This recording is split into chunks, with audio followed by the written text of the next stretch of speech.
বিসমিল্লাহির রহমানির রহিম। আসসালামু আলাইকুম। কেমন আছেন সবাই? আমি এই তো নতুন একটা ভিডিও নিয়ে আপনাদের সামনে হাজির হয়ে গেলাম। আমি আজকে পুলি পিঠা, আবার এই ঝিনুক পিঠা, পাতা পুলি সব রকম পিঠাই বানাচ্ছি। তার জন্যে একটা ডো রেডি করে নিতে হবে। ডো রেডি করে আমি পানি ফুটন্ত পানিতে লবণ দিয়ে দিলাম। দিয়ে চাউলের আটা দিয়ে দিচ্ছি। চাউলের আটাটা দিয়ে এই পিঠাগুলো বেশ ভালো হয়। আমি আটাটা সিদ্ধ করে নিয়ে ফিরে আসছি। আমার সিদ্ধ হয়ে গেছে দেখেন।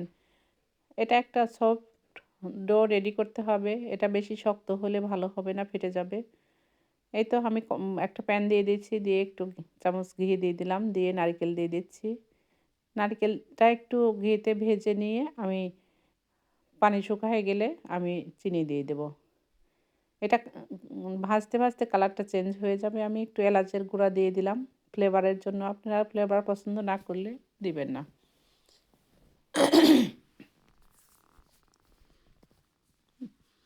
এই তো আমার পানিটা শুকায় গেছে। এখন আমি চিনি দিয়ে দেব। নাড়াচাড়া করে এখন আমি চিনি দিয়ে দিলে দেখা যাবে যে পানিটা তেমন থাকবে না। সঙ্গে সঙ্গেই নারকেল কুড়ি যদি ইয়ে করা হয় তাহলে কিন্তু অনেকটা পানি বের হয়। ফ্রিজে থাকলে পানিটা থাকে না।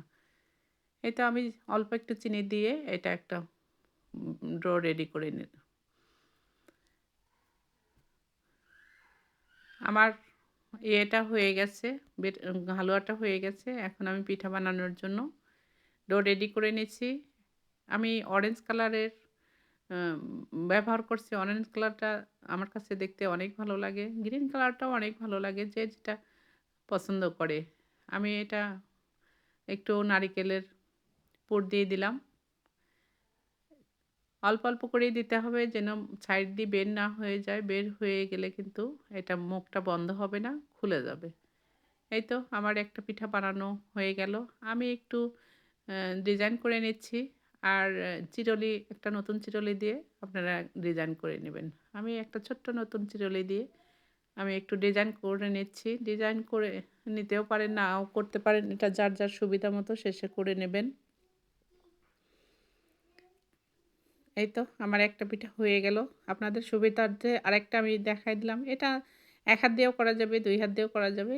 এটা শুধু ২ পারে একটু চাপিয়ে দিলেই কিন্তু মাঝখানে এরকম একটা ইয়ে হয়ে যাবে, ডিজাইন হয়ে যাবে। তখন ২ পারেরটা এক জায়গায় করে দিলে মুখ বন্ধ হয়ে যাবে। এটা দেখলে খুবই ইজি, না দেখলে মনে হয় এটা খুবই কঠিন। কিভাবে হলো? দেখেন আরেকটা পিঠাও হয়ে গেল। একইভাবে আমি ডিজাইন করে নিলাম। ডিজাইন না করলেও কোনো সমস্যা নাই। এটা আমি এখন ভাপে দিয়ে দেব।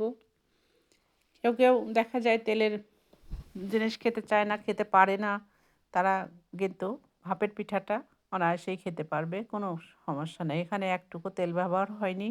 এই তো আমার দেখেন পিঠাগুলো কত সুন্দর লাগছে দেখতে। এটা ভাপে দিলে আরও সুন্দর হবে, কালারটা আরও বেশি আসবে।